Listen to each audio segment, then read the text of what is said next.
নমস্কাৰ বন্ধুসকল, আজি বহুত দিনৰ আগতে মোক কিছুমান অৰ্ডাৰ আছিল মোৰ ষ্টুডিঅ'ত আৰু ষ্টুডিঅ'ত অৰ্ডাৰ থকা কামখিনি ভাবিলোঁ আজি মই কমপ্লিট কৰি দিওঁ আৰু সেই কামখিনি মই ৰাতিপুৱাই আহি এয়া কৰি আছোঁ। তাৰে কি অংশ ভিডিঅ' কৰি আপোনালোকলৈ আগবঢ়াইছোঁ।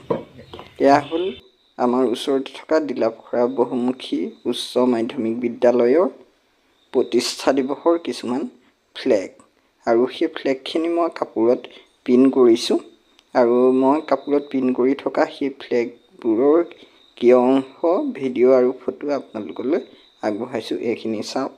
এইদৰে মই কিছুমান স্ক্ৰীণ পেইণ্টিঙৰ কামসমূহ কৰি থাকোঁ আৰু আপোনালোকৰ অঞ্চলতো যদি কেতিয়াবা এনেকুৱা ফ্লেগ বা স্ক্ৰীণ পেইণ্টিঙৰ সহায়ত কৰা কিছুমান কাম থাকে তেনেহ'লে মোৰ সৈতে যোগাযোগ কৰিব পাৰিব। মোৰ যোগাযোগৰ নম্বৰ তলত